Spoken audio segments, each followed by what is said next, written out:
बिस्मिल्लाहिर्रहमानिर्रहीम। पाकिस्तान और दुनिया भर में देखने वाले सुनने वाले मेरे दोस्त अहबाब को सुल्तान कादिर अल्ताफ एडवोकेट का बहुत बहुत सलाम। इलेक्शन 2024 आया और चला गया, बहुत सारे सवाल छोड़ गया, बहुत सारी नई तारीखें जो है वो रकम कर गया। किसी के लिए वो सुनहरी तारीख बनी और किसी के लिए ब्लैक।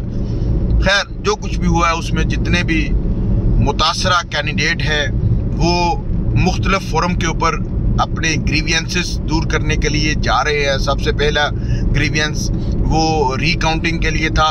वो कुछ लोगों ने विद इन टाइम 48 आवर्स में फ़ाइल की, 72 आवर्स में फ़ाइल की। वो आम तौर पर नहीं उसमें सुना गया, चूँकि आरओ की जो है ना डिस्क्रिप्शन होती है, वो उसी वक्त रिकाउंटिंग करवा देते हैं जो है इलेक्शन एजेंट के सामने। फिर उसके बाद नेक्स्ट फोरम जो था वो था इलेक्शन कमीशन ऑफ पाकिस्तान, जिसमें सेक्शन 8 इलेक्शन एक्ट 2017 के मुताबिक बहुत सारे लोगों ने जिन्होंने इन बेज़ाब्तियाँ देखी अपने अपने इलेक्शन में, उन्होंने वहाँ पे Islamabad election commission of Pakistan में सेक्शन 8 के ताबे अपनी रिप्रेजेंटेशन यानी कि अपनी पटिशंस दरख्वास्तें रिवीजन की वो दायर की। वो अभी ज़ेर समात हैं, जिसमें कुछ में वो वहाँ पे स्टे हो गया।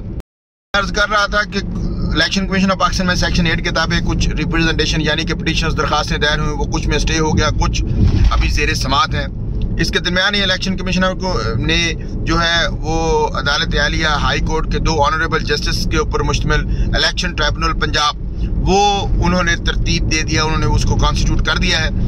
अब ट्राइब्यूनल में लोग दोस्त सवाल करते हैं कि इलेक्शन कमीशन के जो पटिशंस ज़ेर समात हैं उनकी फेट क्या होगी और जो ट्राइब्यूनल बना है उसकी फेट क्या होगी। पहली बात यह है कि इलेक्शन कमीशन ऑफ पाकिस्तान जो केस डिसाइड कर देंगे, अगर उनके खिलाफ आपने अपील दायर करनी है तो वो इलेक्शन ट्राइब्यूनल में जा सकते हैं, या फिर इलेक्शन कमीशन ऑफ पाकिस्तान वैसे ही वो केस सारे के सारे वो ट्राइब्यूनल को रेफर कर सकते हैं। दैन उसके बाद सुप्रीम कोर्ट में उसके खिलाफ अपील जो है ना वो दायर हो सकती है।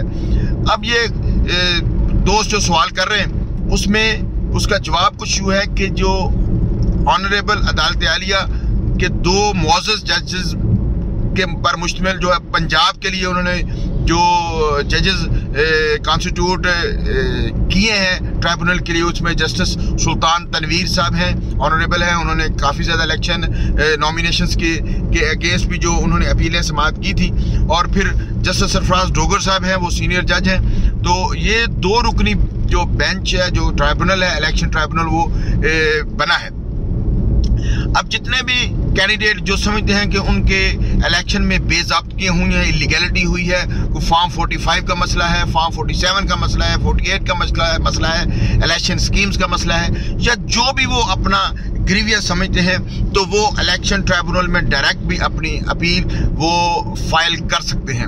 अब जो ट्रायल कोर्ट है बेसिकली बुनियादी तौर पर वो इलेक्शन ट्राइब्यूनल है। इलेक्शन ट्राइब्यूनल ने पूरे इलेक्शन का जो ट्रायल है आपके हल्के का वो उन्होंने वो करना है। उस ट्राइब्यूनल में सबसे इम्पोर्टेंट बात यह है कि उसमें जो दायरी का तरीकाकार वो ये है कि जितने भी जो कैंडिडेट वहाँ जाना चाहता है वो अपनी हस्ब ज़ाब्ता नकूल बनाएगा, नॉमिनेशन पेपर की, आरओ के फैसले की जो है ना हस्ब ज़ाब्ता नकल लेगा, फॉर्म 28 यानी कि जो पोलिंग स्कीम्स हैं उसकी हस्ब ज़ाब्ता कापी आरओ से लेगा। फिर उसके बाद फॉर्म 33 जो फाइनल लिस्ट जारी हुई थी, जो जितने कैंडिडेट उसमें कंटेस्ट कर रहे थे वो लिस्ट उनसे लेगा। फिर जो प्रिजाइडिंग ऑफिसर्स हैं मुख्तलिफ पोलिंग स्टेशन हैं उनकी लिस्ट अपने हल्के की आरओ से उसकी मुसद्दका कापी जो है ना वो लेगा।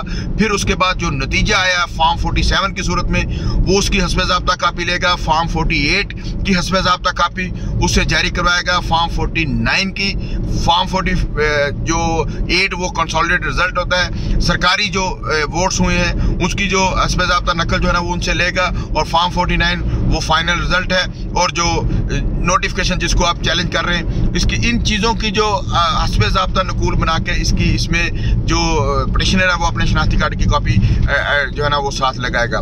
ये सारी की सारी चीज़ें एक फ़ाइल की सूरत में तैयार होकर वो ट्राइब्यूनल में फ़ाइल होंगी और ट्राइब्यूनल इसके ऊपर जो है ना एविडेंस लेगी, शहादत करवाएगी, शहादतें इकट्ठी करेगी। अगर उस शहादतों की रोशनी में आपके हल्के का इलेक्शन इलीगल है तो वो इलेक्शन जो है ना वो रीपोल होगा। और कुछ हलकों के कुछ पोलिंग स्टेशन में अगर बेज़ाब्तगी और लाकानूनियत पाई गई तो वहां पे उन पोलिंग स्टेशंस पर इलेक्शन जो है ना वो रीपोल हो सकता है। अगर ट्राइब्यूनल ये समझे कि ये इलेक्शन दुरुस्त हुआ है और इसमें कोई बेज़ाब्तगी नहीं पाई जाती तो वो आपकी पटिशन खारिज भी कर सकती है।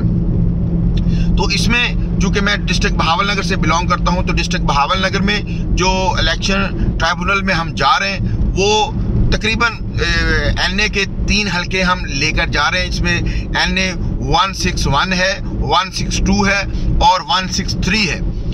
यहाँ पे 4 MNA हलके हैं, उसमें से 3 जो MNA के हलके हैं उसमें चूंकि इलेक्शन की बेज़ाब्तियां हुई हैं, उसमें 161 में शाहदमीन आकूका साहब वो तकरीबन इलेक्शन 45 के मुताबिक वो जीत चुके थे, वो हम इलेक्शन ट्राइब्यूनल में जा रहे हैं। चौधरी खलील अहमद साहब 162 से जो कि इलेक्शन जो है ना वो जीत चुके हैं और उनके इलेक्शन में तो कुछ घोस्ट पोलिंग स्टेशंस भी वो डालेंगे, वो इंशाल्लाह हम ट्राइब्यूनल में साबित करेंगे। और 163 क्योंकि इस वक्त बहुत ज़्यादा कंट्रोवर्सी हल्का बन गया है, एजाजुल हक साहब वाला और शौकत बसरा वाला, वो भी हम इलेक्शन ट्राइब्यूनल में जाएंगे। हमें तो वैसे यकीन है कि इलेक्शन कमीशन से ही हमें उसमें रिलीफ मिलने का चांस है, लेकिन जिस तरह के मामला हो रहे जो है ना इसको कुछ खुशगुमानी में नहीं हमें रहना चाहिए। हमें बिलाखिर अपनी शहादतें गवाहियाँ देकर ये केस अपना साबित करना पड़ेगा। और इस तरह PP के जो हल्के हैं उसमें स्पेशली हम चौधरी अब्दुल्ला वैस साहब का हल्का जो है ना वो PP 243 हम उसको चैलेंज करने जा रहे हैं। वहाँ पे बहुत ज़्यादा बेज़ाब्तगी हुई हैं और अवैस असगर साहब का PP 240 उस हल्के को हम डेफिनेटली चैलेंज करने जा रहे हैं। उसमें भी चूंकि क्लोज मार्जिन था और उसमें भी अवैस असगर साहब को इलेक्शन प्रॉपर अंदाज में नहीं करने दी गई। इसके अलावा भी अगर कोई दोस्त अपनी इलेक्शन पटिशन के अलावा इलेक्शन ट्राइब्यूनल में जाना चाह सकता हो तो वो इंसाफ लॉयर्स फोरम डिस्ट्रिक्ट बहावलनगर से रब्ता कर सकते हैं या अपने किसी भी वकील को आप एंगेज कर सकते हैं। वो वकील साहब जो है ना अगर उनको कोई भी डिस्ट्रिक्ट में किसी भी वकील को इस हवाले से कोई line of action party platform के ऊपर पाकिस्तान तहरीक इंसाफ के प्लेटफॉर्म से चाहिए होगा तो इंसाफ लॉयर फोरम अपनी तमाम तर सर्विसेज उसमें देने के लिए तैयार है। बहुत शुक्रिया, अपना बहुत ख्याल रखिएगा और दुआ में याद रखिएगा। बहुत शुक्रिया।